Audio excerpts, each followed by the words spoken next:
Voltamos agora com a Acontecência e hoje nós estamos falando de como é possível transformar a vida e o comportamento usando o pensamento. E quando a gente fala em realizar mudanças e atingir objetivos da vida de forma mais profunda, claro que estamos falando de usar o pai de todos os órgãos. Qual que é? O cérebro. Dr. Gabriel Gaudêncio, me explica as funções do nosso cérebro. Quais são as áreas e o que faz o que ali dentro? Bom, falando um pouco do cérebro, é um órgão extremamente complexo. A gente pode pensar que ele é composto de aproximadamente 100 bilhões de neurônios. Nossa. Entre eles se comunicam, alguns com algumas centenas de sinapses ou até milhares, ou seja, uns se comunicando com outros, milhares de neurônios. Isso dá uma casa de alguns trilhões, 1 trilhão de comunicações, pelo menos, ou mais.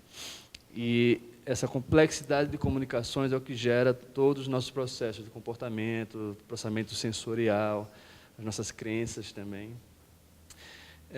Essa organização desse sistema, ele se divide em algumas áreas ou regiões que são responsáveis por algumas funções. Ok. Essas funções podem ser localizadas mais especificamente em um ponto, por exemplo, o processamento visual fica no lobo occipital, principalmente, o visual primário, ou pode ser distribuído através de redes que envolvem boa parte do cérebro, por exemplo, a consciência ou o pensamento, o que a gente tem no pensamento, esses processos de raciocínio, imaginação, isso tudo envolve redes do cérebro, uma comunicação, uma sinfonia bem complexa e perfeita. Complexo e perfeito. Sim. Agora, no poder da decisão, onde é que a gente sabe ali, né, que é fato, realidade, que a gente toma a decisão de fazer alguma coisa acontecer? É interessante pensar que a decisão envolve vários subprocessos, né? Envolve desde os processos sensoriais que nos mostram como é que está nosso corpo e o ambiente ao nosso redor.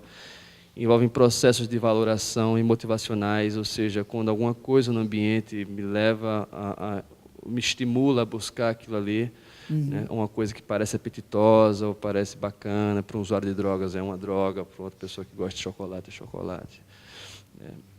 Envolve sistemas emocionais também. Então, o processo de decisão envolve vários subsistemas e nessa comunhão vão me levar a tomar uma decisão sobre como agir ou se agir. Onde começa isso exatamente é uma pergunta um tanto complicada, até meio curiosa, assim, imaginar um ponto de origem. Sabe? É um ponto para pesquisa. Posso falar que, por exemplo, tu tem interesse, tu está aqui no ambiente e passa um estímulo, às vezes tu nem percebe, é automático, o processamento de um estímulo no ambiente que te lembra alguma coisa, isso te traz uma memória já, e essa memória te traz um plano de ação, e tu fala, eu preciso trabalhar em tal coisa, eu preciso comprar uma roupa nova. Tu olhou o sapato, por exemplo, da Luciana e falou, o sapato, nem percebeu às vezes e já te traz uma ideia de, vou comprar um sapato, por exemplo. Quer dizer que nós somos uma máquina perfeita. É tipo uma máquina perfeita. Mas essa máquina, ela está aqui. Essa relação de máquina perfeita, assim, máquina, talvez um pouco mais que isso também, mas sim, um tipo de máquina. Sim, muito, claro, muito mais que máquina, né? É só uma forma de expressão. Porque realmente nós somos perfeitos, né? Na medida do possível. Na medida do possível. Mas eu achei interessante, Ronaldo, porque ele falou essa questão da droga. Eu queria entender, por exemplo, no processo da recuperação, né, de um drogado e tudo, porque vocês fazem esse trabalho lá, tem um trabalho muito bonito nesse centro de recuperação.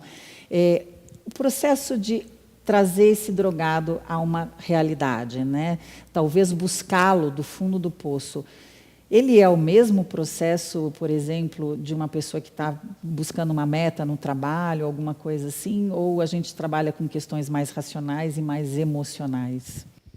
A dependência química é uma doença extremamente complexa. Eu diria que ela é uma doença bio, psico, social e espiritual. E somente contemplando no tratamento esses 4 segmentos é que nós podemos obter um resultado melhor. Há pessoas em que a parte biológica é muito mais preponderante, como é no caso dos alcoólatras. Existem outros tipos de dependentes químicos que a gente observa que o problema desencadeador são as relações familiares, outros são as próprias crenças limitantes que ele possui acerca dele mesmo. E sempre também entender que o ser humano, ele também tem uma alma. Eu não consigo imaginar o tratamento da dependência química vendo o ser humano apenas como uma máquina biológica. Eu acredito realmente que o pensamento ele é extrafísico, deve ter muito mais coisas para nós podermos trabalhar. E o grande problema do dependente químico é o modelo mental dele. Nós criamos modelos mentais e passamos a tomar muitas das nossas decisões baseado naquilo que acreditamos.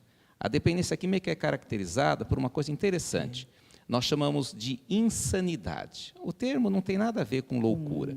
Insanidade é você usar a mesma estratégia diversas vezes, esperando resultados totalmente diferentes.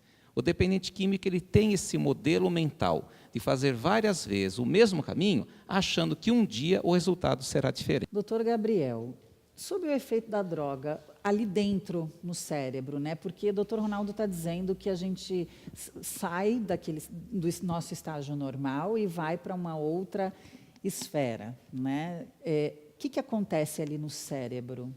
Depende da droga. Muito bem, vamos nessas que são as mais... vamos falar em álcool e depois em cocaína, hoje é a mais utilizada. Não, crack, né, doutor Ronaldo? Maconha, né? Maconha, verdade. Olha, depende muito da droga e cada uma delas tem impactos sociais e até biológicos diferentes, fisiológicos diferentes. Né? Algumas drogas, como a cocaína ou crack, são muito perigosas porque mexem com sistemas dopaminérgicos associados a questões de motivação, de aprendizagem. O cérebro vai morrendo? Não necessariamente. Na verdade, ao longo da vida, o cérebro vai morrendo, entre aspas. Né? Mas, por exemplo, com o uso da droga, vai ele acelerando. ataca determinados, né, Sim. Você tem que pensar locais do cérebro. Isso. Aquilo vai morrendo ou a gente...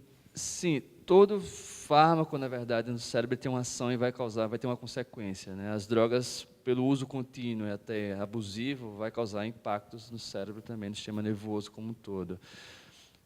Por exemplo, o álcool, quando consumido em excesso, ele causa problemas que podem ser associados a um tipo de demência. Tem o nome de síndrome de Korsakoff, salvo engano, que você tem um quadro demencial, né? Você tem problemas motores, processamento cognitivo, causado pelo excesso do álcool. A cocaína, por exemplo, sabe-se hoje em dia que o abuso dela causa alterações no processamento emocional. Então, causa alterações no sistema que processa emoções. Você fica mais, como o Ronaldo falou, fica mais apático, você passa a perceber menos a emoção do outro. Então, toda droga, aliás, toda substância, quando usada em abuso, álcool, maconha, cocaína, ela causa alterações. Elas vão ter efeito Isso. ao longo da vida. Isso, muitas delas, pelo excesso, são efeitos deletérios. Mas, claro, depende da droga, depende da quantidade, depende do uso. O ideal é não usar drogas. Evite experimentar. Evite experimentar. Prevenção é evitar o primeiro contato. Porque você pode gostar num primeiro momento e depois se arrepender amargamente ao longo do tempo. E aí a gente passa sempre pelas questões de educação, né? A família, a estrutura familiar, os amigos, né? É bastante complicado. Mas, enfim. Gente, nós vamos dar uma paradinha agora, vamos fazer um novo break. Na volta, tem reportagem interessante, porque esse aqui você já sabe, é o Acontecência. Eu volto num minutinho.